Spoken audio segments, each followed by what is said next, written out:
وہ کیا تھی؟ اللہم انی اسألک علما نافعا وعملا متقبلا ورزقا طیبا۔ اس سے یہ پتہ چلتا ہے کہ ہر مسلمان کے ڈیلی 3 گولز ہیں، اور یہ ڈیلی کرنے والے کام ہیں۔ ان میں کوئی سمر بریک نہیں ہے، ان میں کوئی ونٹر بریک نہیں ہے، ان میں کوئی ویکنڈ نہیں ہے، ان میں کوئی اسپرنگ بریک نہیں ہے۔ نو بریک، ایوری ڈے، روزانہ، ہر روز علما نافعا۔ یہ وہ چیز ہے کہ جس کے بغیر ہم رہ نہیں سکتے۔ جیسے روز رزقا طیبا چاہیے ہوتا ہے، اللہ ہمیں پاکیزہ رزق عطا فرما۔ روز بھوک لگتی ہے، روز کھاتے ہیں، اور ہارڈلی کوئی فجر کی نماز سے پہلے ناشتہ کرتا ہوگا۔ پہلے ہم نماز پڑھتے ہیں اور اس میں ہم علم کی دعا کرتے ہیں اور رزق کی دعا کرتے ہیں، پھر رزق کی طرف جاتے ہیں۔ اور تیسرا ہمارا ڈیلی گول کیا ہونا چاہیے کہ اللہ آج کا دن دیا ہے، اچھے اچھے کاموں کی توفیق عطا فرما، ان نیک اعمال کی توفیق دے۔ ایک اور روایت میں عملا صالحا بھی آتا ہے، صالحا متقبلا، یعنی ایسا نیک عمل کریں کہ جو تیری بارگاہ میں قبول ہو جائے۔ کرنے کا کام کیا ہے آپ کی؟ ایک سٹیکی نوٹ لیں، اس پر یہ دعا لکھیں، اور جہاں آپ فجر کی نماز پڑھتے ہیں یا نمازیں پڑھتے ہیں وہاں ساتھ دیوار پر لگا لیں۔ اگر بھول جائیں، نماز پڑھ کے اٹھ گئے، اچانک نظر پڑی، دوبارہ پڑھ لیں، کیونکہ جن چیزوں کی ہمیں بچپن سے عادت نہیں نا، ان کو اس ایج میں عادت ڈالنا بھی ایک کام ہوتا ہے۔ تو آپ سوچئے کہ وہ شخص کتنا خوش قسمت ہے کہ جس کو ہر روز علم میں سے حصہ ملتا ہے، اور اس کو طیب رزق ملتا ہے، حلال پاک وسیع رزق ملتا ہے، اور ایسے نیک کاموں کی توفیق ملتی ہے کہ جو قبول بھی ہوتے جا رہے ہیں، عملاً متقبلاً، قبول ہونے والے عمل۔ کیونکہ بہت سے لوگ ایسے ہیں کہ جن کے اعمال شرک اور بدعات سے بھرے ہوئے ہیں، طریقہ ٹھیک نہیں ہے، اور وہ تھک بھی رہے ہیں، کام کر بھی رہے ہیں، لیکن ان کو قبولیت بھی کچھ نہیں، کہیں اخلاص نہیں، کہیں ثواب نہیں۔ ثواب صاد کے ساتھ، ثواب ہوتا ہے درست، یعنی طریقہ درست نہیں، لہٰذا وہ عمل بھی قبول نہیں۔ تو بہت ضروری ہے کہ ہم اللہ تعالیٰ سے ہر روز ایوری ڈے دعا کریں کہ اللہ تعالیٰ یہ 3 چیزیں ہمیں ضرور عطا کر دے، اور صبح صبح مانگ لیں، اس دن خالی نہ جائے اس سے۔ سوچئے کتنے ہی دن ہم نے گزار دیے کہ ہم نے صبح صبح یہ دعا نہیں مانگی، کیونکہ معلوم ہی نہیں یا پھر امپورٹنس ہی نہیں پتا، اس لیے مانگنے سے رہ گئے۔ اور خوش نصیب ہے وہ کہ جنہیں ارلی ایج میں پتا چل گیا کہ یہ بھی کرنے کا کام ہے، یہ بھی مانگنے کی چیزیں ہیں، اور پھر نہ صرف یہ کہ وہ مانگتے ہیں بلکہ ان کے حصول کی کوشش بھی کرتے ہیں۔ علم حاصل کرنے کی ایسے ہی کوشش کرتے ہیں جیسے نماز کے بعد اٹھ کے ناشتہ کرنے کی کوشش کرتے ہیں، اور دن بھر کا مینیو پلان کرتے ہیں، آج کیا پکانا ہے، کیا لانا ہے، کیا کھلانا ہے، کیا کرنا ہے، اور اس میں سے بھی بہترین چیز کا انتخاب کرتے ہیں۔ اور خواتین اس لحاظ سے اپنے آپ کو خوش قسمت سمجھے۔ ظاہر مرد حضرات تو رزق کی تلاش میں گھر سے باہر جائیں گے، تو خواتین پہ رزقاً طیباً اس لیے بھی مانگے کہ مرد حضرات جو کچھ لائیں حلال لائیں، پاکیزہ لائیں، اور گھر میں جو کچھ آپ تیار کریں وہ ایسا ہو کہ جو گھر والوں کی صحت اور عافیت کا ذریعہ بنے، رزقاً طیباً، اور وہ بھی آپ کی عبادت لکھی گئی۔ جیسے علم کا حاصل کرنا عبادت ہے، علم کا سیکھنا سکھانا عبادت ہے، اور پھر یہاں پر صرف علم نہیں مانگا گیا، اللہم انی اسألک علما نافعا، کہ اللہ نفع مند علم عطا کر۔ نفع مند یعنی جو اپنی ذات میں فائدہ مند ہے، یعنی وہ ہے ہی نفع مند، کیونکہ علم کچھ نفع مند ہوتے ہیں، کچھ نقصان دہ ہوتے ہیں، اور کچھ نہ نفع دیتے ہیں نہ نقصان دیتے ہیں۔ 3 طرح کے علم ہوتے ہیں۔ تو وہ علم جو فائدہ دے انسان کو، اپنی ذات میں بھی فائدہ مند ہو، یعنی اس کا سیکھنا بھی انجوائبل ہو، اور پھر اس سے میں خود بھی فائدہ اٹھاؤں، نافع ہو، مجھے بھی نفع دے، اور پھر جب وہ میرے اندر آ جائے تو میں اس علم سے دوسروں کو بھی نفع پہنچاؤں۔ نافعن یعنی فاعل کے وزن پر نفع دینے والا، فائدہ دینے والا، وہ علم جو مجھے بھی فائدہ دے اور وہ علم جو دوسروں کو بھی فائدہ دے۔ اے اللہ مجھے ایسے علم میں مشغول کر دے۔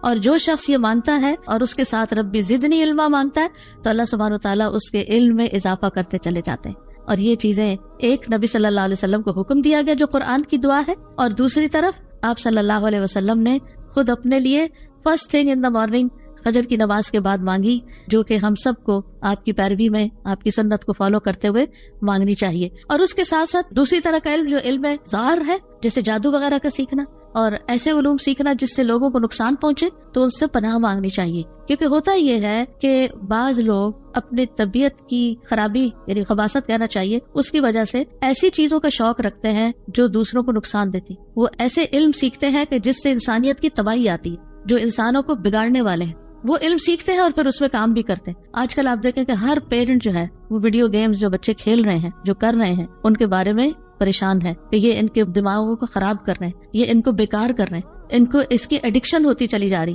یعنی میں نہیں سمجھتی کہ کوئی بھی ماں باپ ایسے ہوں گے کہ جو بچوں کے اس قدر شوق سے جو ان کو ان گیمز کے اندر ہے اس پہ راضی ہوں گے اور وہ کہتے ہوں گے کہ ہاں یہ ہمارے بچے کتنے ماہر ہیں اور بہت اچھے کام کر رہے ہیں. وہ بچوں کے ہاتھوں مجبور ہو کر ان کو یہ سب چیزیں پرووائڈ کر دیتے ہیں، لیکن ساتھ دل میں ریگریٹس بھی ہوتی ہیں اور پریشانیاں بھی ہوتی ہیں. لیکن پھر افسوس یہ کہ یہی بچے جب بڑے ہوتے ہیں تو انہیں یہی گیمز بنانے کے علوم سیکھنے کے لیے ہم پیسے بھی دے دیتے ہیں، ان کی فیس بھی بھر دیتے ہیں، جاؤ سیکھو، کیونکہ آج کل یہ بزنس بہت ان ہے، اس کی جابز بہت زیادہ ہیں، کیونکہ ہر شخص بڑے سے لے کے چھوٹے تک کھیل میں لگا ہوا ہے، کھیل کود ہی پسند ہے. پہلے تو کودتے تھے پر بھی کچھ ایکسرسائز ہو جاتی تھی، اب تو محض کھیل ہی کھیل ہے، عیاشی ہے، ذہنی ایڈکشن ہے، ایک نشہ ہے کہ جس میں ہم اپنا وقت اور پیسہ برباد کر رہے ہیں، اور پھر اپنے بچوں کو وہ تعلیم دیتے ہیں کہ جس کے بعد وہ ایسی گیمز بنائے کہ جس کے نتیجے میں بچے نہ صرف یہ کہ وقت ضائع کریں بلکہ اس کے ساتھ ساتھ خرابیاں اگر آپ دیکھیں جو ان کے ساتھ آ رہی ہیں کہ جس طرح ذہنی طور پر بچوں کو معاف کر رہی ہیں یہ چیزیں، اور جس طرح پھر یہ آگے جن گیمز کے اندر قتل و غارت بہت زیادہ ہے، اس میں انسان کے خون کی کوئی ویلیو نہیں ہے اور قتل و غارت ایک کھیل اور فن سمجھ کے کیا جا رہا ہے، اور اسی طرح کی دیگر چیزیں اور کچھ نہیں. اگر ان کا کوئی اور نقصان نہیں بتائیں تو مجھے بہت حیرت ہوتی ہے اس انسان پر کہ جو وقت پاس کرنے کے لیے گیم کھیل رہا ہوتا ہے اپنے موبائل کے اوپر. ہاں اگر آپ کا کوئی مقصد ہے، اپنے ذہن کو کچھ تیز کرنا ہے، یا کوئی میتھ سیکھ رہا ہے، یا کوئی اور ایسی اسکل آپ سیکھ رہے ہیں، وہ الگ بات ہے، وہ اس سے ایگزمپٹ کیا جا سکتا ہے کہ جو آپ کو نفع دینے والی چیز ہے، کیونکہ وہ تو ہمارا مطلوب ہے. لیکن وہ چیزیں جو نقصان دے رہی ہیں وہ ہم سیکھ بھی رہے ہیں، سکھا بھی رہے ہیں اور اس پر مال بھی لگا رہے ہیں، ہم کہاں کھڑے؟ کیا ہم اس سے جو ارننگ ہماری ہے پھر وہ رزقاً طیباً ہوگا؟ اور تیسری طرح کا وہ علم کہ جس میں نہ فائدہ ہے نہ نقصان ہے، وہ بھی ایک طرح سے وقت کا ضیاع ہے، ٹائم پاس کرنا ہے. کچھ لوگ ایسے سبجیکٹس لے لیتے ہیں جو just for the sake of learning, بس ڈگری لینی ہے، سیکھنا سکھانا اس میں سے کچھ نہیں، بھاری فیسیں دیتے ہیں بچے، دن رات ویکینڈز پہ نائٹس کو جابز کرتے ہیں کہ یونیورسٹی کی فیس دینی ہے. لیکن پوچھو کیا پڑھ رہے ہیں اور کیا کیا سبجیکٹس پڑھ رہے ہیں؟ بعض ان میں سے ایمان گنوانے والے اور بعض ان میں سے کسی کام کے نہیں، وہ صرف فیلنگ ہے کہ ڈگری کی ریکوائرمنٹ ہے، حاصل کچھ نہیں. تو آپ سوچئے کہ ہمیں کس قدر اس دعا کی ضرورت ہے کہ اللہ سبحانہ وتعالی ہمیں علم نافع عطا فرمائے. علم جو ہے یہ جہل کا اپوزٹ ہے، اور علم کا مطلب ہوتا ہے کسی چیز کو اس کی اصل حقیقت پر ٹھوس طریقے سے معلوم کرنے، سالڈ وے میں. اور علم جو ہے وہ تین طرح کے ہیں، نافع، ضار، اور تیسرا نہ نافع نہ ضار. اور پھر آپ دیکھیے کہ جو علم نافع ہیں ان میں سب سے پہلے دینی اور شرعی علم آتے ہیں جن کا سیکھنا فرض عین ہے، جن کے بارے میں نبی صلی اللہ علیہ وسلم نے فرمایا طلب العلم فریضۃ علی کل مسلم، علم طلب کرنا ہر مسلمان پر فرض ہے. ہر مسلمان پر کون سا علم حاصل کرنا فرض ہے؟ جس سے وہ اپنا ایمان بچا سکے، جس سے وہ اپنی آخرت میں کامیابی حاصل کر سکے. یہ علم سب سے افضل علم ہے. اسی لیے نبی صلی اللہ علیہ وسلم نے فرمایا خیرکم من تعلم القرآن وعلمہ، تم میں سے بہترین وہ ہے جو قرآن سیکھے اور اس کو سکھائے. یعنی یا سیکھنے والے بن جاؤ یا سکھانے والے بن جاؤ، دونوں ہی بہترین کام کر رہے ہیں. دوسری طرح کا علم دنیاوی علم ہے، اور اس میں بھی نفع مند علوم موجود ہیں جو انسان کی زندگی گزارنے کے لیے بہت ضروری ہیں، جیسے طب ہے، میڈیسن ہے، تجارت ہے، بزنس ہے، زراعت ہے، صنعت ہے، سکلز ہیں مختلف طرح کی جو انسان کی زندگی کو گزارنے کے لیے فائدہ مند ہے. اصل کپڑے کیسے بنائے جاتے ہیں، گھروں کی کنسٹرکشن کیسے ہوتی ہے، گاڑیاں کیسے بنتی ہیں، یہ سارے علم نافع ہیں کیونکہ یہ انسان کی ضروریات پوری کر رہے ہیں. اور یہ علم جو ہے اس کا سیکھنا مسلمان پر فرض کفایہ ہے. اگر کچھ لوگ سیکھ رہے ہیں تو باقیوں کا بھی فرض ادا ہو جائے گا. لیکن اگر مسلمانوں میں سے کوئی بھی جدید دور کے علوم جو انسانیت کے لیے فائدہ مند ہے وہ سیکھ نہیں رہے تو پھر ساری امت گناہگار ہوگی. کیونکہ جب انسان دنیا کے علوم نہیں سیکھتا تو پھر کیا ہوتا ہے، وہ پیچھے رہ جاتا ہے، اور جب آپ پیچھے رہ جاتے ہیں تو آپ پر ذلت اور محتاجی مسلط کر دی جاتی. پھر فیصلے آپ کے ہاتھ میں نہیں رہتے، فیصلہ وہی کرتا ہے جو علم کی پاور رکھتا ہے، جس کے پاس علم ہوتا ہے. ہم دیکھتے ہیں کہ انبیاء علیہ السلام کو بھی اللہ تعالیٰ نے مختلف سکلز سکھائی تھی. جیسے داؤد علیہ السلام کو لوہے کی صنعت کا علم سکھایا گیا تھا. قرآن مجید میں آتا ہے وَأَلَنَّا لَهُ الْحَدِيدَ، کہ ہم نے اس کے لیے لوہے کو نرم کر دیا تھا اور اس سے کہا کہ کشادہ زرہیں بناؤ اور اندازے کے مطابق اس کی کڑیاں جوڑو، اور اے آل داؤد نیک عمل کرو. یعنی صرف کام نہیں بلکہ نیک اعمال بھی، اور جو کچھ تم کر رہے ہو بلا شبہ میں اسے خوب دیکھ رہا ہوں. اور داؤد علیہ السلام کی عبادت کا بھی حال آپ کو معلوم ہے کہ کس طرح وہ عبادت کرتے تھے، کس طرح وہ روزے رکھتے تھے، ایک دن روزہ رکھتے تھے ایک دن نہیں، اس کے باوجود کام کرتے تھے، لوہے سے زریں بناتے تھے، لوہے کا فن جانتے تھے. ہم روزہ رکھ لیں تو پھر سوچتے ہیں کہ اب اور کوئی کام نہیں ہو سکتا کیونکہ ہم روزے سے ہیں. داؤد علیہ السلام راتوں کو جاگتے تھے، رات کا ایک تہائی حصہ جاگتے، پھر سوتے، پھر 1/6 پہ جاگتے. اس کے باوجود وہ دن میں کام کرتے تھے، اور نہ صرف یہ کہ وہ نبی تھے بلکہ بادشاہ بھی تھے، لوگوں کے فیصلے بھی چکاتے تھے اور ساتھ ساتھ علم بھی حاصل کرتے تھے. تو ہمیں اپنی زندگی کے اندر کچھ اس طرح کی روٹین بنانی چاہیے اور اپنے آپ کو اس طرح تیار کرنا چاہیے کہ دین دنیا کو ساتھ لے کر چل سکے. یہ نہیں کہ دنیا کی طرف ہوئے تو دین بھول گیا اور دین کی طرف ہوئے تو دنیا بھول گئی. پھر ایسا علم حاصل کرنا چاہیے کہ جس کے حاصل کرنے کی ترغیب بھی دی گئی ہو اور اس کے لیے حرص بھی رکھی جائے. نبی صلی اللہ علیہ وسلم نے فرمایا جس چیز سے تمہیں حقیقی نفع پہنچے اس میں حرص رکھو. احرص علی ما ینفعک، جو چیز فائدہ دیتی ہے دین میں دنیا میں اس کی حرص رکھو. واستعن باللہ، اور اللہ سے مدد مانگو. ولا تعجز، اور مایوس ہو کے نہ بیٹھ جاؤ، عاجز ہو کے نہ بیٹھ جاؤ میں نہیں کر سکتا، I can't do it. ہمت نہیں ہارو، محنت کرو، آگے بڑھو. پھر آپ دیکھیے کہ سب سے ضروری علم جس کا سیکھنا واجب ہے وہ کیا ہے؟ فَعْلَمْ أَنَّهُ لَا إِلَهَ إِلَّا اللَّهُ. علم حاصل کرو، جان لو کہ بے شک اللہ کے سوا کوئی معبود نہیں. سب سے پہلا علم جو انسان کو سیکھنا چاہیے وہ توحید کا علم ہے، اللہ تعالیٰ کے ایک ہونے کا، وحدانیت کا. اس کے بعد عبادات کا علم حاصل کرنا چاہیے کیونکہ اللہ نے ہمیں اپنی عبادت کے لیے پیدا کیا ہے. ہمیں سیکھنا چاہیے کہ ہم وضو کیسے کریں، طہارت کس چیز سے ہوتی ہے، کس چیز سے طہارت ختم ہو جاتی ہے، تیمم کیسے کرتے ہیں، بیمار ہو جائے تو نماز کیسے پڑھتے ہیں. یہ سب چیزیں سیکھنے سے تعلق رکھتی. یہ نہیں کہ جس وقت بیمار ہوئے تو پھر آپ کسی کو فون کریں کہ مجھے بتائیں تیمم کیسے کرتے ہیں اور تیمم کی مٹی میں کہاں سے لاؤں. یہ سب چیزیں ہر گھر میں پہلے سے ہی ہونی چاہیے کیونکہ بیماری کا تو کوئی پتہ نہیں، گھر کے کسی بھی انسان کو کسی وقت کچھ بھی ہو سکتا ہے. تو کیا نماز چھوڑ دی جائے گی؟ افسوس یہ کہ بعض لوگ لا علمی اور جہالت کی وجہ سے کئی دن کی نمازیں چھوڑ بیٹھتے ہیں، حالانکہ نماز تو ایک وقت کی بھی معاف نہیں ہے. کیسے چھوڑ دی؟ کیسے دل مانا کہ نماز چھوڑ دی جائے؟ اگر جسم میں سخت نہ بھی ہو، ہل بھی نہ سکتے ہو اور کچھ بھی نہ کر سکتے ہو، تب بھی جب وقت آ جائے تو زبان ہلتی ہو تو نماز پڑھ لیں، اور اگر زبان بھی نہیں ہلتی تو دل میں پڑھ لیں، لیکن نماز نہیں چھوڑی جا سکتی. تیمم پیکس بھی الحمدللہ الہدا اسٹال پر موجود ہے. ہر گھر کے اندر وہ پیک ہونا چاہیے. احتیاطی طور پر جیسے اور چیزیں رکھی ہوتی ہیں وہ موجود ہونا چاہیے تاکہ اگر کسی وقت میں کوئی ایسی کیفیت ہے کہ پانی سے نقصان ہو رہا ہے یا اٹھ کے وضو کرنے کی ہمت طاقت نہیں تو انسان تیمم کر لے. پھر اسی طرح یہ کہ نماز کیسے پڑھیں. حی علی الصلاۃ کورس جو ہے وہ آپ میں سے ہر ایک کو کرنا چاہیے کہ نماز کے سارے سٹیپس پتہ ہوں. پھر یہ کہ نماز میں خشوع کیسے لائیں. پھر دیگر عبادات، آج کل رمضان ہے تو کس چیز سے روزہ بریک ہوتا ہے اور کس چیز سے وہ مکروہ ہو جاتا ہے، روزے سے متعلق جتنے بھی احکامات ہیں. پھر اعتکاف ہے، پھر اس کے بعد عید آ رہی ہے، عید کیسے منائیں. یہ ساری چیزیں سیکھنے سے تعلق رکھتی ہیں. یہ تو ضروری علم ہے جن کے بغیر گزارا ہی نہیں. پھر لوگوں سے معاملہ، والدین کے ساتھ کیسا سلوک کرے، شوہر اور بیوی ایک دوسرے کے ساتھ کیسے پیش آئیں، اولاد کی تربیت کیسے کرے، گھرداری کیسے کرے، یہ سب کچھ بھی سیکھنے کا ہے. اس علم کو بھی حاصل کرنا چاہیے. اور پھر آپ دیکھیے کہ اس درجے کا سیکھے کہ کوئی الجھن اور شک باقی نہ رہے. آج میں اگر پوچھوں کہ سجدہ صاحب کب کیا جاتا ہے تو بہت سے لوگ شک کا شکار ہوں گے، پتہ نہیں اس چیز پہ سجدہ صاحب ہے یا نہیں. اور کیا ہم نماز میں بھولتے نہیں ہیں؟ ہم سب بھول جاتے ہیں کچھ نہ کچھ. تو جب سجدہ صاحب ہی نہیں کرنا آیا تو ہم نے تو نماز ناقص کر دی اپنی. یہ بھی سیکھنے کی چیز ہے. اسی طرح ہمیں حلال حرام کے بارے میں سیکھنا چاہیے. کیا چیزیں اللہ نے ہمارے لیے حلال کی ہیں، کیا چیزیں ہمارے لیے حرام ہیں، ہم کیا کر سکتے ہیں کیا نہیں. اور وہ صرف کھانے پینے کی حد تک نہیں کہ یہ میٹ کون سا جھٹکے کا ہے یا ذبیحہ ہے یا نان ذبیحہ ہے، اس کے بارے میں ہم صرف سمجھتے ہیں یہی حلال حرام ہے. صرف یہی نہیں ہے، اور بھی چیزیں کچھ حرام ہیں، ان کی تفصیل بھی ہمیں معلوم ہونی چاہیے. اور پھر یہ لباس کے معاملے میں ایک مسلمان عورت کیا پہن سکتی ہے کیا نہیں پہن سکتی، اس کا بھی ہمیں علم ہونا چاہیے.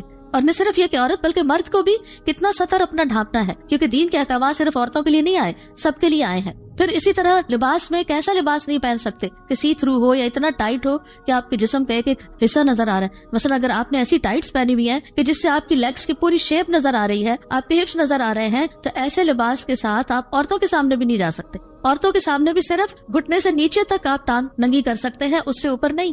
لیکن جب ہم سوچتے ہیں یہاں کیا فرق پڑتا ہے، یہاں تو عورتیں ہی ہیں. نہیں، عورتیں بھی ہیں، تب بھی آپ کے جسم کے یہ حصے ڈھکے ہوئے ہونے چاہیے. آپ لانگ شرٹ پہن لیں. اگر آپ کو بازار میں ایسے پاجامے نہیں ملتے کھلے ٹراؤزر کے جس سے آپ کی لیگز کا سائز نہ پتا چلے، تو پھر آپ لانگ شرٹس پہنے یا کوئی اسکرٹ پہنے کہ جس سے آپ کا جسم ڈھک جائے.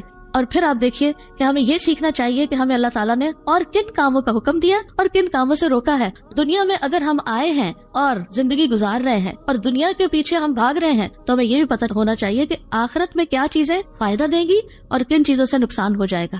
وہ جو ہمیشہ کی زندگی ہے، وہاں کے انٹری ٹیسٹ میں جنت کا انٹری ٹیسٹ کیا ہے، وہاں کے لیے کیا ریکوائرمنٹس ہیں، کون سی چیزیں جنت میں جانے میں رکاوٹ پیدا کر سکتی ہیں، ان سب چیزوں کو بھی ہمیں سیکھنا ہے. اور علم کی اہمیت ہمیں اس سے بھی پتہ چلتی ہے. یعنی علم کے لیے دعا کیوں مانگے کہ ہمارا رب خود صفت علم رکھتا ہے، سب سے زیادہ علم تو ہے ہی اس کے پاس، وہ العلیم ہے، اور پھر ہر چیز کو جانتا ہے.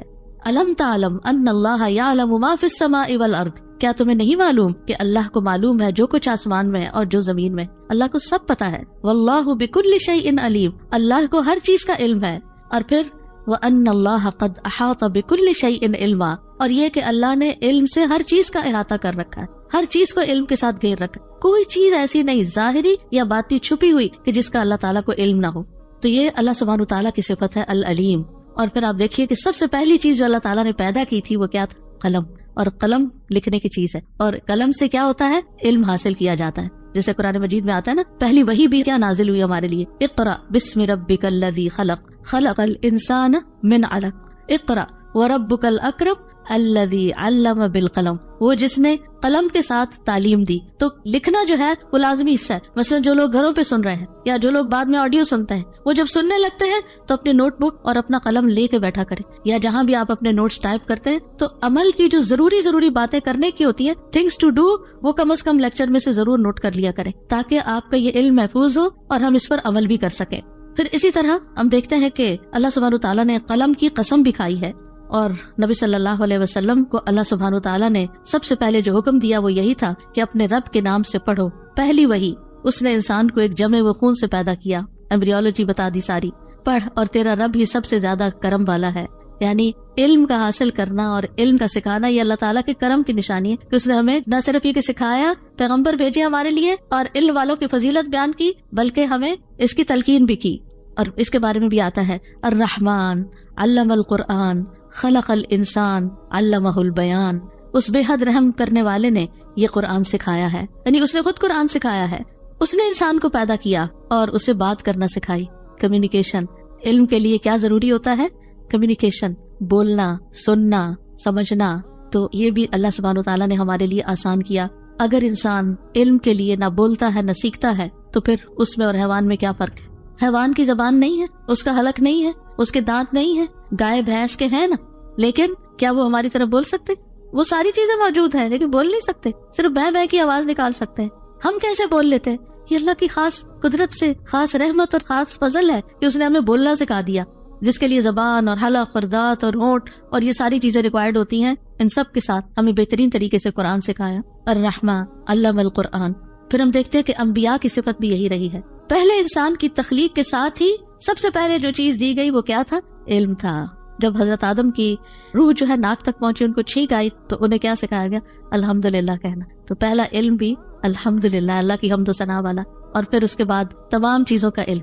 تو اس سے تقسیم بھی پتہ چلتی ہے کہ پہلا علم جو فرض درجے میں سیکھنا چاہیے وہ اللہ کے بارے میں، اللہ تعالیٰ کا شکر کیسے ادا کرے، اس کے دین کے بارے میں، اور آغاز بھی اسی سے کرنا چاہیے. اور دوسرا علم وَعَلَّمَ آدَمَ الْأَسْمَاءَ كُلَّهَا. اس نے آدم کو سب کے سب نام سکھا دیے، اور نام دنیا کی مخلوقات کی چیزوں کے نام ہے جو اللہ تعالیٰ نے سکھائے. یہ دنیا کا علم ہے، اور اسی کی بنا پر آدم علیہ السلام کو پھر سجدہ کروایا گیا. اور بعض کہتے ہیں ہؤلاء سے مراد انبیونی باسماء ہؤلاء، اس سے مراد انبیاء علیہ السلام ہے جن کے نام آدم علیہ السلام کو بتائے گئے تھے کہ آپ کی اولاد میں سے یہ نیک نیک لوگ پیدا ہونے والے ہیں. بہرحال تو فرشتوں پر فوقیت، فرشتوں کے ذریعے سجدے کا حکم کس وجہ سے تھا؟ علم کی بنا پر تھا کہ فرشتے ان چیزوں کے نام نہیں بتا سکے تھے جن کے نام آدم علیہ السلام نے بتا دیے تھے. اور پھر ہم یوسف علیہ السلام کے بارے میں پڑھتے ہیں قرآن مجید میں، اللہ تعالیٰ فرماتے ہیں وَإِنَّهُ لَذُو عِلْمٍ لِمَا عَلَّمْنَاهُ. یقیناً وہ بڑے علم والا تھا اس وجہ سے کہ ہم نے اسے سکھایا تھا. پھر اسی طرح ابراہیم علیہ السلام کے بارے میں آتا ہے، کہتے یا ابتی انی قد جاءنی من العلم ما لم یأتک. اے ابا جان، میرے پاس ایسا علم ہے جو آپ کے پاس نہیں آیا، یعنی ہدایت کا علم. یعقوب علیہ السلام کے بارے میں آتا ہے، انہوں نے کہا انی اعلم من اللہ ما لا تعلمون. میں اللہ کی طرف سے وہ باتیں جانتا ہوں جو تم نہیں جانتے. موسیٰ علیہ السلام نبی ہونے کے باوجود علم حاصل کرنے کے لیے سفر کرتے ہیں. کس کے پاس جاتے ہیں؟ خضر علیہ السلام کے پاس جاتے ہیں، اور پھر ان سے جا کے ریکویسٹ کرتے ہیں هل اتبعک علی ان تعلمنی مما علمت رشدا. آپ کے پاس جو رشد ہے، جو ہدایت ہے، جو علم ہے، کیا آپ مجھے اجازت دیتے ہیں کہ میں آپ کو فالو کروں، آپ کے ساتھ رہوں؟ کیا آپ اس میں سے مجھے بھی کچھ سکھا دیں؟ تو جب خضر علیہ السلام نے ان کو سکھانا شروع کیا، کشتی میں سوار ہوئے، تو انہوں نے کیا کہا؟ انہوں نے دیکھا کہ ایک چڑیا نے چونچ سے دریا کا پانی لیا ہے. خضر نے فرمایا اللہ کی قسم، میرا علم اور آپ کا علم اللہ کے علم کے مقابلے میں اس سے زیادہ نہیں جتنا اس چڑیا نے دریا کا پانی اپنی چونچ میں لیا ہے. تو ایک علم تھا علم وحی جو موسیٰ علیہ السلام کے پاس تھا، اور ایک علم تھا جو خضر علیہ السلام کے پاس تھا. تو اس سے بھی علم کی تقسیم ہو جاتی ہے. تو خضر علیہ السلام نے کہا تھا کہ آپ کے لیے یہ کافی نہیں کہ آپ کے پاس تورات ہے، آپ کے پاس وحی آتی ہے. اے موسیٰ، میرے پاس جو علم ہے آپ کے لیے اس کو پورا جاننا مناسب نہیں، اور جو آپ کے پاس علم ہے وہ میرے لیے مناسب نہیں کہ میں وہ سارا سیکھوں، نہیں، میری ضرورت نہیں. یعنی یہ اللہ تعالیٰ کی تقسیم ہے، کسی کو کوئی علم دیا اور کسی کو کوئی علم دیا.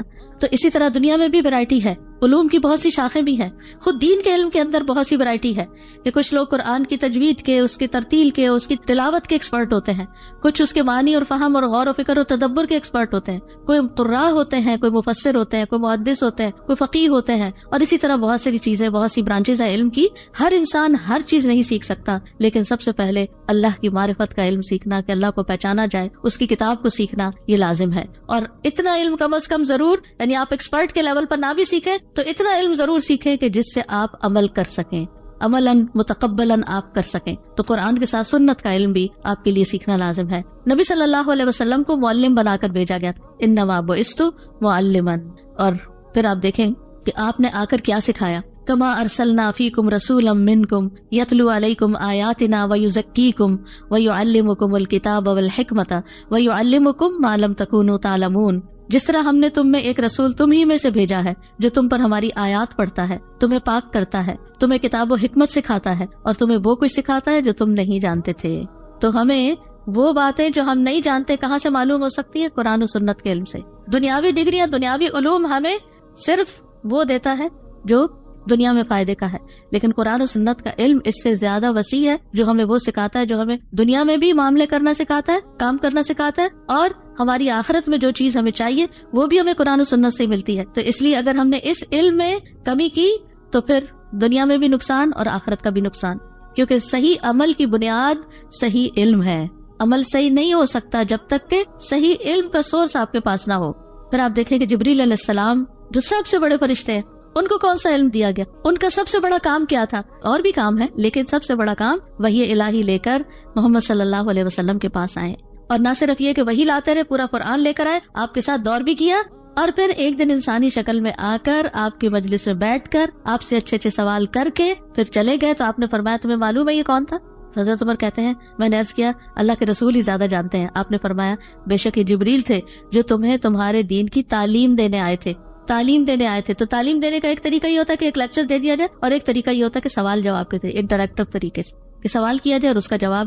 کیونکہ فاسألوا اہل الذکر ان کنتم لا تعلمون، اگر تمہارے پاس علم نہیں تو علم والوں سے سوال کیا کرو، علم والوں سے پوچھ لیا کرو. یہ بھی علم حاصل کرنے کا ذریعہ ہے، اور اچھا سوال آدھا علم ہے. اور کسی علم والے کی صحبت مل جانا اور اس سے علم حاصل ہو جانا، یہ انسان کی خوش قسمتی کی علامت ہوتی ہے.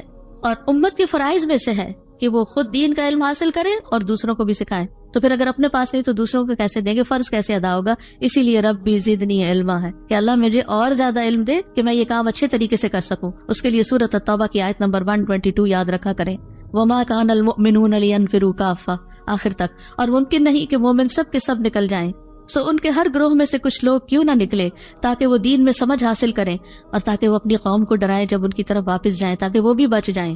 یعنی ہر کمیونٹی میں سے، ہر گروہ میں سے، ہر جگہ سے کچھ نہ کچھ لوگ نکل کر آئیں، دین کے معاملے میں زیادہ علم حاصل کریں اور واپس جا کے اپنی کمیونٹی کو سکھائیں، تاکہ وہ بھی بچیں کس سے؟ دنیا میں غلطیاں کرنے سے اور آخرت کے عذاب سے. پھر ہم دیکھتے ہیں کہ صحابہ کرام کو نبی صلی اللہ علیہ وسلم مختلف جگہوں پر ڈپیوٹ کیا کرتے تھے علم سکھانے کے لیے، مختلف علاقوں میں بھیجا کرتے تھے. مدینہ کی ہجرت میں نبی صلی اللہ علیہ وسلم کے جانے سے پہلے کون گیا تھا؟ حضرت مصعب بن عمیر. اور نبی صلی اللہ علیہ وسلم کی آمد سے پہلے وہ ایک بڑا حصہ قرآن کا وہاں سکھا چکے تھے، بے شمار لوگوں کو مسلمان کر چکے تھے، اور پھر جو سیکھ چکے تھے وہ آگے اوروں کو سکھا رہے تھے. تو مدینہ کی فضا ہموار ہو چکی تھی آپ کے جانے سے پہلے. اور پھر ہم دیکھتے ہیں کہ نبی صلی اللہ علیہ وسلم نے معاذ بن جبل کو یمن کی طرف بھیجا. آپ نے فرمایا کہ تم اہل کتاب کی ایک قوم کے پاس جا رہے ہو، انہیں سب سے پہلے اس بات کی دعوت دینا کہ وہ ایک اللہ کو مانے اور میری رسالت کو مانے. جب یہ بات سمجھ آ جائے تو پھر انہیں بتانا کہ اللہ تعالیٰ نے ایک دن رات میں 5 نمازیں فرض کی. ایک ہی دن میں سب کچھ نہیں سکھانا، پہلے اللہ کی پہچان اور رسول اللہ صلی اللہ علیہ وسلم کی پہچان، اور پھر اس کے بعد نمازیں. اور جب وہ نماز پڑھنے لگے تو انہیں بتانا کہ اللہ نے ان کے مالوں میں زکوٰۃ فرض کی ہے، گریجولی اینڈ سلولی. پھر جو ان کے امیروں سے لی جائے گی ان کے غریبوں کو لوٹا دی جائے گی. اور جب وہ اس کا اقرار کر لیں تو ان سے زکوٰۃ میں عمدہ مال لینے سے پرہیز کرنا. ان کا مال اونٹ اور بکریاں وغیرہ ہوتے، یعنی کہ جب وہ زکوٰۃ نکال کے لائے تو یہ نہیں کہ یہ اونٹ تھوڑا سا مجھے کمزور لگ رہا ہے مجھے وہ اونٹ چاہیے، ایسا نہیں کرنا. پھر آپ دیکھیے کہ اللہ تعالیٰ کے نزدیک علم والوں کا مقام بھی بلند ہے. آپ بلندی چاہتے ہیں نا، اللہ کے نزدیک بلندی چاہتے ہیں نا، آخرت میں بلند درجے چاہتے ہیں، تو علم سے رشتہ استوار کریں اور باقاعدہ سیکھیں اس کو. کیونکہ قرآن مجید میں آتا ہے یرفع اللہ الذین آمنوا منکم والذین اوتوا العلم درجات. اللہ ان لوگوں کو درجوں میں بلند کرے گا جو تم میں سے ایمان لائے اور جنہیں علم دیا گیا، یعنی ان کے درجات اور زیادہ بلند ہو جائیں. انسان ہر آیت سیکھنے پر ایک درجہ اور اللہ کے قریب ہوتا ہے اور بلند درجہ ملتا ہے اس کو. اور پھر اگر کوئی بات سمجھ نہیں آتی تو فاسألوا اہل الذکر ان کنتم لا تعلمون، استاد کے پاس جائیں اور علم حاصل کریں اور گھر سے نکلیں.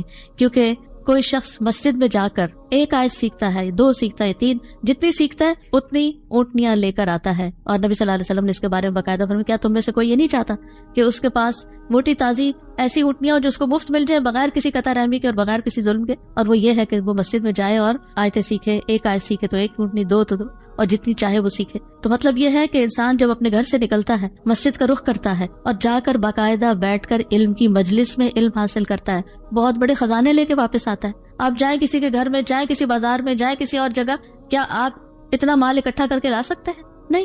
ایک دن کی جاب کر کے آپ 3 اونٹیاں خرید سکتے ہیں. اس زمانے میں چونکہ اونٹ ہوتے تھے اور ان کا وہ سب سے قیمتی مال اونٹ ہوتے تھے، جس پہلے بھی میں نے آپ کو بتایا تھا. اربوں کے نزدیک لفظ مال بولا ہی اونٹ پر جاتا تھا. اور ہمارے بھی پنجاب میں مال کا لفظ گائے بھینس کے اوپر بولا جاتا تھا. مال کو باندھ دو، مال کو پانی پلاؤ. تو کہتے ہیں مال کو پانی پلاؤ. بچپن میں جب میں نے سنا تو سمجھ نہیں کہ مال کیا ہے، پھر پتہ چلا یہ بھینس گائے جو ہے یہی مال ہے. تو زمینوں والوں کا سب سے بہترین مال یہ ہوتا ہے. تو نبی صلی اللہ علیہ وسلم نے اس دور کے حساب سے سب سے بہترین مال یہ بتایا. آج کے زبان میں مثلاً اگر کوئی کہے کہ جاؤ اور ایک ڈائمنڈ کا سیٹ لے آؤ روزانہ، یا ایک جیٹ لے آؤ، تو آپ کیا کریں گے؟ آپ کہیں گے وائی ناٹ، سب سے آگے ہو. لیکن جب یہی بات ہمیں یقین نہیں نا کہ اگر ہم مسجد میں آ کے ایک آیت سیکھتے ہیں تو واقعی ہمیں یہ ملتا ہے، واقعی اتنا بڑا اجر اور اتنا مال ہم کما کے جا رہے ہیں.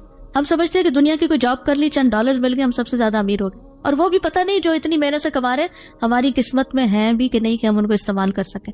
وہ بھی ہم صرف دوسروں کے لیے تو محنت نہیں کریں. کیونکہ ضرورت کا جب انسان کو مل جاتا ہے تو اس کے بعد انسان کو اپنی ذات پر بھی توجہ دینی چاہیے. نہ یہ کہ صرف دنیا کے مال کے پیچھے بھاگتا رہے اور پھر اپنی ذات کو بھولا رہے. یہاں بھی اگنور کر دیا اور آگے کے لیے بھی اگنور ہو گیا، کیا حاصل ہوا؟ پھر اس کے بعد یہ ہے کہ اللہ تعالیٰ نے بغیر علم کے کسی سے بات کرنا، یعنی علم کی بات کرنا منع کیا ہے. یعنی جس بات کا علم نہیں ہو وہ دوسروں کو نہیں بتانی چاہیے. تو اگر آپ کسی کو بتا کر ثواب حاصل کرنا چاہتے ہیں تو پہلے میک شور کہ وہ بات آپ کو پوری صحیح طرح معلوم بھی ہے. کیونکہ لما تقولون ما لا تفعلون، وہ کیوں کہتے ہو جو تم کرتے نہیں ہو، یعنی تمہیں صحیح پتہ ہی نہیں ہے اور صحیح اس پر عمل ہی نہیں ہے. کبر مقتا عند اللہ ان تقولوا ما لا تفعلون، اللہ کے نزدیک یہ بڑی ناراضگی کی بات ہے کہ تم وہ کہو جو تم کرتے نہیں. تو علم حاصل کرنا بہت ضروری ہے، اور صرف حاصل کرنا نہیں بلکہ اس کے لیے دعا مانگنا. کیونکہ جب آپ دعا مانگیں گے نا تو اللہ تعالیٰ آپ کے لیے رستے آسان کر دیں گے، پھر رستے کھل جائیں گے، پھر آپ کو یہ نعمت ملنا شروع ہو جائے گی. سب سے بڑی دولت ہے یہ. وہ بچپن میں رائٹنگ اردو کی کرواتے تھے نا تو ایک سینٹینس لکھ کے دیتے تھے کہ اس کے نیچے لکھو. تو علم سب سے بڑی دولت ہے. تو وہ سمجھ تو نہیں آتی تھی کہ دولت کس طرح ہو گئی، کس سے کچھ خرید ہی نہیں سکتے اور نہ کچھ حاصل ہوتا ہے. لیکن حقیقت یہ ہے کہ علم سب سے بڑی دولت ہے. اللہ تعالیٰ فرماتے قل هل يستوي الذين يعلمون والذين لا يعلمون، کہہ دیجئے کیا برابر ہو سکتے ہیں وہ لوگ جو علم رکھتے ہیں اور وہ جو علم نہیں رکھتے؟ برابر نہیں ہے. اللہ کی نگاہ میں برابر نہیں ہے، عمل کرنے کے اعتبار سے برابر نہیں ہے، نتیجے اور انجام کے لحاظ سے برابر نہیں ہے، جنت میں ان کے درجے برابر نہیں ہیں، برابر نہیں ہے. سیکھتے جائیں، زیادہ حاصل کریں، زیادہ سیکھیں تاکہ درجے بلند ہوتے چلے جائیں. پھر یہ کہ علم کی بدولت اللہ تعالیٰ کی معرفت اور اللہ تعالیٰ کی خشیت حاصل ہوتی ہے. انما یخشی اللہ من عبادہ العلماء، اللہ سے تو اس کے بندوں میں سے صرف علم والے ہی ڈرتے ہیں. اللہ تعالیٰ کی صحیح عبادت کرنے کے لیے، صحیح طریقے پر کام کرنے کے لیے علم کی ضرورت ہے. علم کیوں حاصل کریں؟ تاکہ پوری بصیرت کے ساتھ اللہ کی عبادت کر سکیں، پوری بصیرت کے ساتھ ہم لوگوں کو دین کی دعوت دے سکیں. کیونکہ جو شخص علم کے بغیر اللہ کی عبادت کرتا ہے وہ ایسے ہی ہے جیسے کوئی صحرا میں بغیر ڈائریکشن کے سفر کر رہا ہو.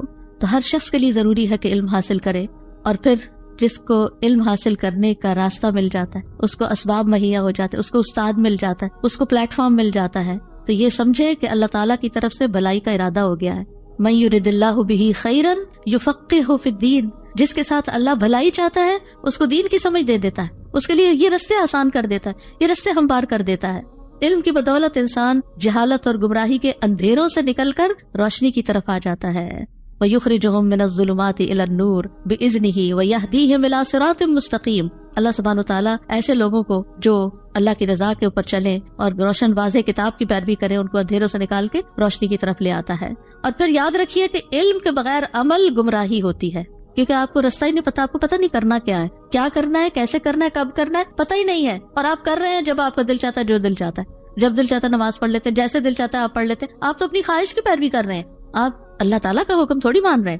نام آپ نے اس کا نماز رکھا ہوا ہے, لیکن آپ کا طریقہ ہی صحیح نہیں ہے, آپ کو آتا ہی نہیں ہے, آپ کو مطلب ہی نہیں پتا کہ یہ کیا کہہ رہا ہوں میں اللہ تعالیٰ کے سامنے.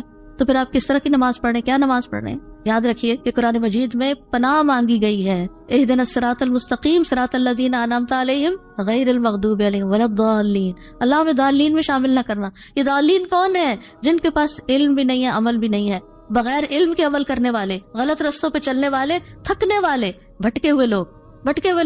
ہر نماز میں ہم یہ دعا کرتے کہ اللہ ہمیں ان میں شامل نہ کرنا کہ جو بھٹکے ہوئے ہیں, جو علم حاصل نہیں کرتے اور علم حاصل کرنے کا کوئی شوق بھی نہیں ہے ان کو, اور اس کی ضرورت بھی محسوس نہیں کرتے. تو جو شخص کام کر رہا ہے عبادت کا, محنت بھی بہت کر رہا ہے, تھک رہا ہے, مگر علم کچھ نہیں کہ ٹھیک کر رہا ہے یا غلط, تو وہ ایسے رستے پہ چل رہا ہے جو اللہ کا رستہ نہیں ہے.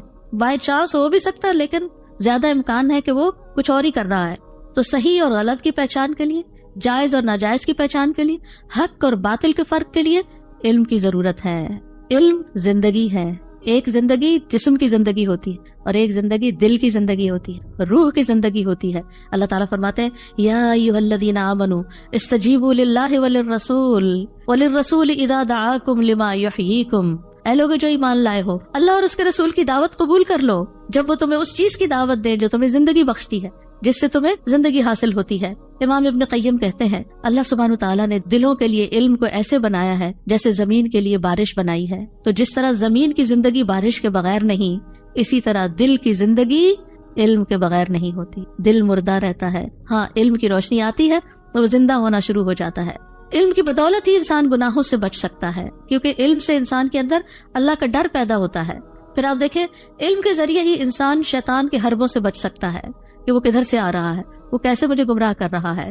علم کی بدولت رشتوں میں خوبصورتی پیدا ہو جاتی ہے. علم کی وجہ سے گھروں میں برکت آتی ہے, آپس کا پیار محبت بڑھ جاتا ہے. ابو ہریرہ کہا کرتے تھے قرآن پڑھنے کی وجہ سے گھر اپنے رہنے والوں کے لیے کھلا ہو جاتا ہے, کشادہ ہو جاتا ہے, چاہے وہ چھوٹا سا اپارٹمنٹ ہی کیوں نہ ہو.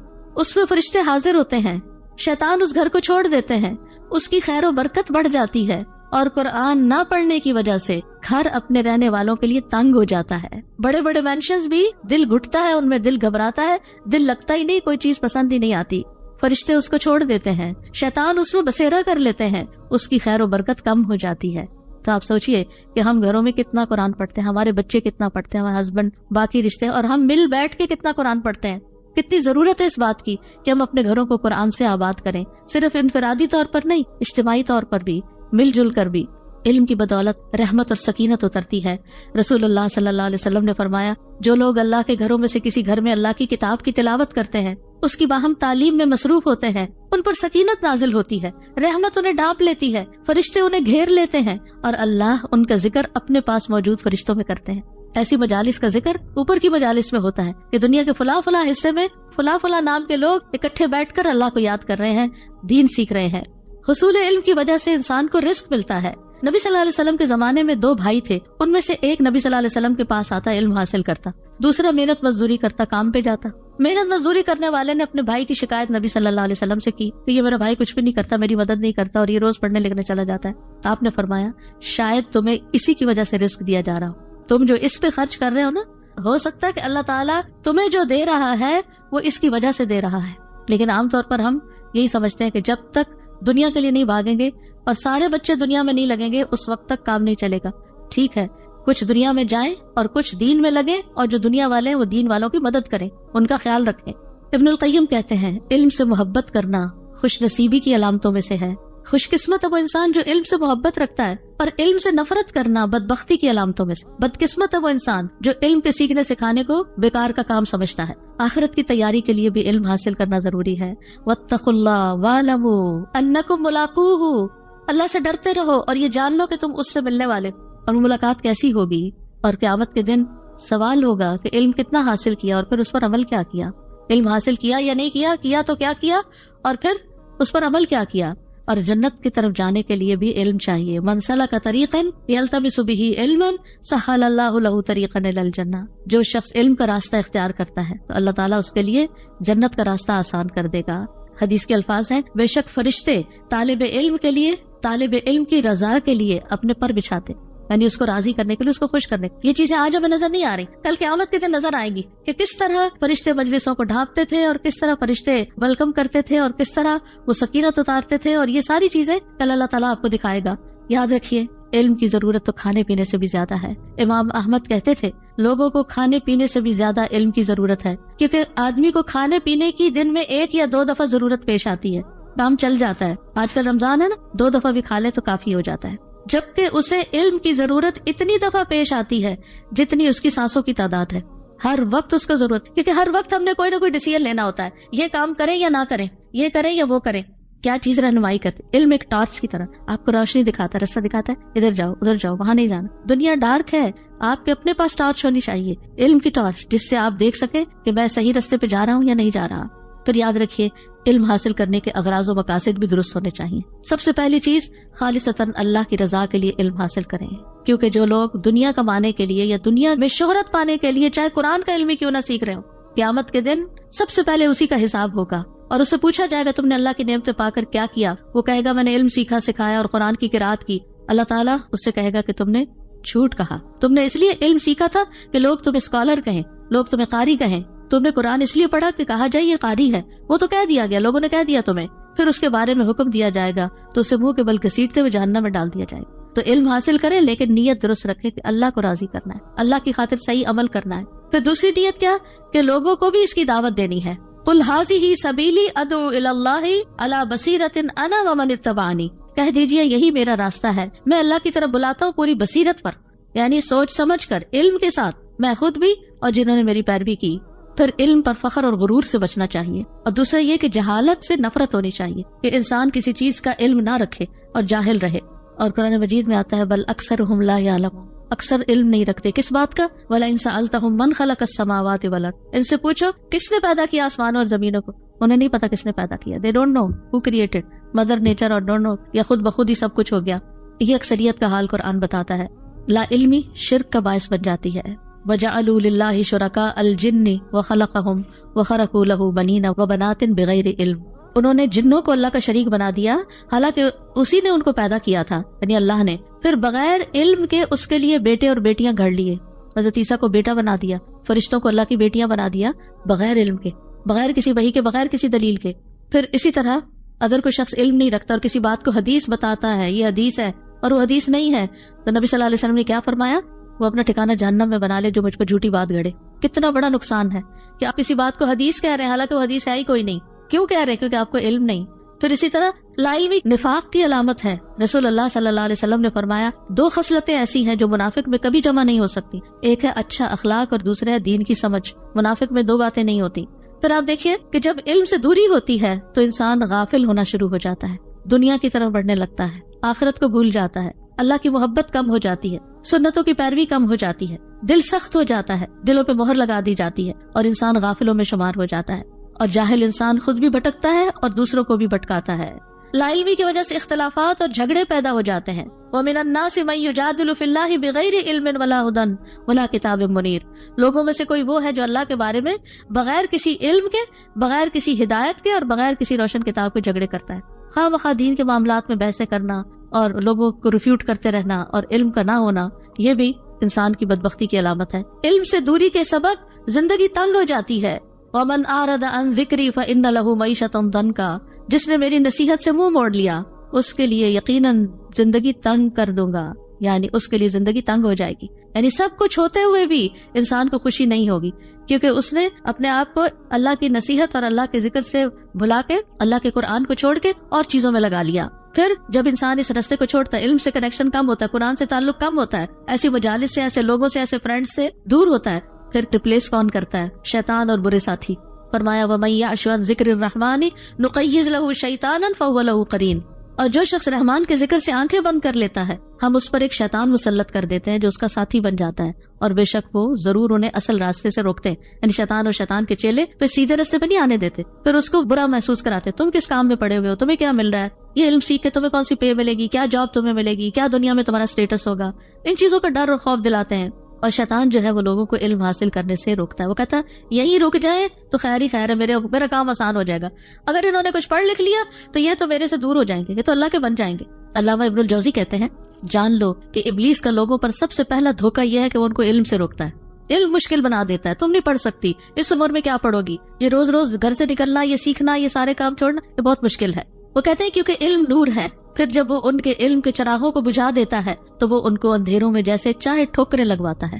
جب علم ہی نہیں تو پھر بھٹکتے پھر جیسے اندھیرا ہو جائے رات کو تو آپ دیکھیں اپنے ہی گھر میں آپ ٹھوکریں کھاتے ہیں. لا علمی کی وجہ سے قبر کے سوالوں کے جواب میں مشکل ہو سکتی ہے. تو اس لیے بہت ضروری ہے کہ ہم دعا کرتے رہیں، ربی زدنی علما، اے میرے رب میرے علم میں اضافہ فرما.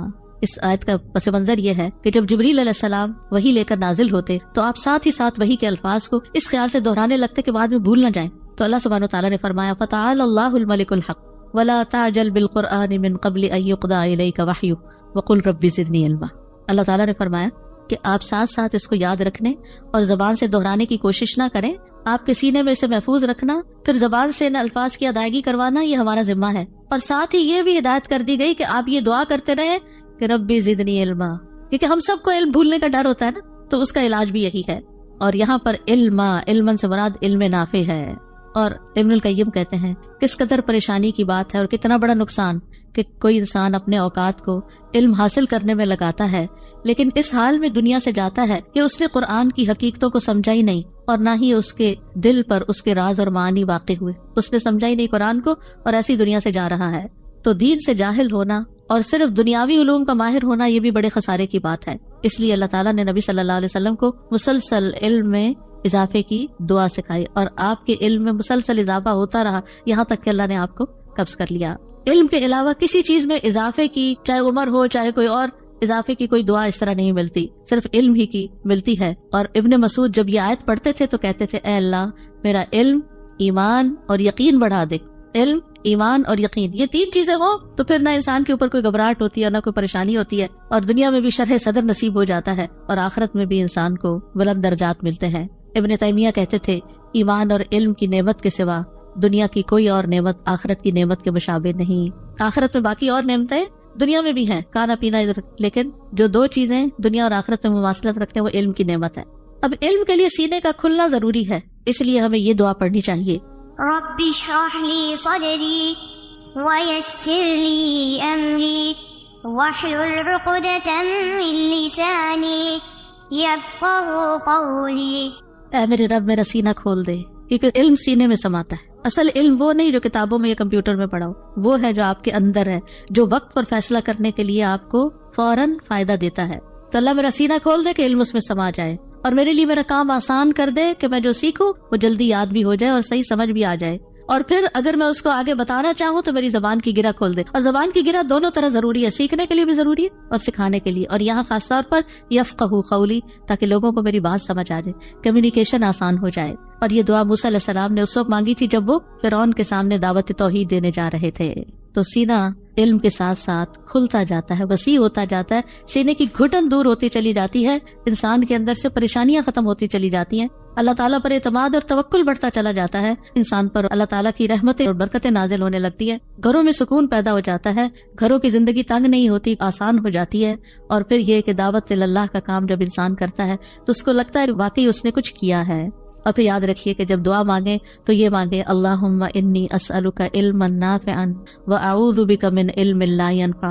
اے اللہ میں تجھ سے نفع مند علم کا سوال کرتا ہوں اور فائدہ نہ دینے والے علم سے تیری پناہ میں آتا ہوں. اوپر ہم اس کی وضاحت کر چکے ہیں کہ کچھ علم ایسے ہوتے ہیں جو نقصان دہ ہوتے ہیں یا وہ فائدہ ہی نہیں دیتے، تو اللہ ان دونوں سے مجھے نجات دے، وہ سکھا جو مجھے فائدہ دے یہاں بھی اور آگے بھی. اور پھر نبی صلی اللہ علیہ وسلم فجر کے بعد مانگتے تھے اللہم انی اسألک علما نافعا ورزقا طیبا وعملا متقبلا. اور پاکیزہ رزق جو ہوتا ہے وہ حلال کمائی سے حاصل ہوتا ہے اور مقبول عمل وہ ہوتا ہے جو اللہ کی رضا کے لیے کیا جاتا ہے، سنت کے مطابق کیا جاتا ہے، احسان کے درجے میں کیا جاتا ہے. پھر ایک اور دعا بھی ہے اللہم انفعنی بما علمتنی وعلمنی ما ینفعنی وارزقنی علما تنفعنی بہ. اے اللہ جو تو نے مجھے سکھایا اس کے ذریعے مجھے نفع دے اور مجھے وہ چیز سکھا دے جو میرے لیے فائدہ مند ہو، اور مجھے ایسا علم عطا فرما جس کے ذریعے تو مجھے نفع دے. یعنی اللہ میں صرف سیکھتی نہ جاؤں بلکہ جو سیکھا ہے اس سے مجھے فائدہ بھی حاصل ہو، اور پھر اور سیکھوں جو میرے فائدے کا ہو، اور مجھے ایسا علم عطا کر جس کے ذریعے میں فائدہ اٹھاؤں. تو فائدے کی دعا کرنی چاہیے کہ نفع مند علم عطا کرے اللہ تعالیٰ. اور پھر ایک اور دعا بھی ہے اللہم انی اعوذ بک من علم لا ینفع ومن قلب لا یخشع ومن نفس لا تشبع ومن دعوت لا يستجاب لها۔ اے اللہ میں تجھ سے ایسے علم سے پناہ مانگتا ہوں جو نفع دینے والا نہ ہو، اور ایسے دل سے پناہ مانگتا ہوں جو ڈرنے والا نہ ہو، یا اللہ تیری خشیت والا دل ہو، اور ایسے نفس سے جو سیر ہونے والا نہ ہو، جس کی خواہشات ہی کبھی نہیں پوری ہوئی، اور ایسی دعا سے جو قبول ہونے والی نہ ہو، انہیں میری دعاؤں کو قبولیت بھی عطا فرما۔ تو ان 4 چیزوں میں مبتلا ہونے کی وجہ سے علم نافع سے محرومی ہوتی ہے، یعنی جب دعا قبول نہیں ہوتی اور باقی چیزیں حاصل نہیں ہوتی۔ تو بہرحال خلاصہ یہی ہے کہ اس کائنات میں جو سب سے بڑی دولت اور جو وہ پہلی نعمت اور دولت آدم علیہ السلام ہمارے باپ کو ملی تھی، وہ علم ہی کی دولت تھی۔ ہمیں علم کی دولت سے محبت کرنی چاہیے، اس کو سیکھتے رہنا چاہیے، کبھی اس سے ہمارا دل بھرنا ہی نہیں چاہیے، کبھی اس میں بریک آنی ہی نہیں چاہیے، موت تک علم حاصل کرنے کی حرص رکھنی چاہیے، اور علم ہی کے راستے میں موت آنی چاہیے۔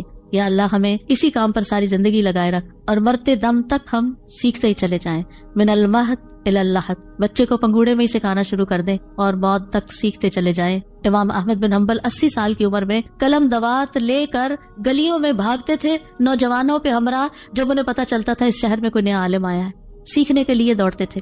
آج ہماری حرص کیا ہے؟ ہم کس چیز کی دوڑ لگا رہے ہیں؟ اللہ ہمارے شوق بدل دے اور ہمیں نفع مند علم عطا فرمائے۔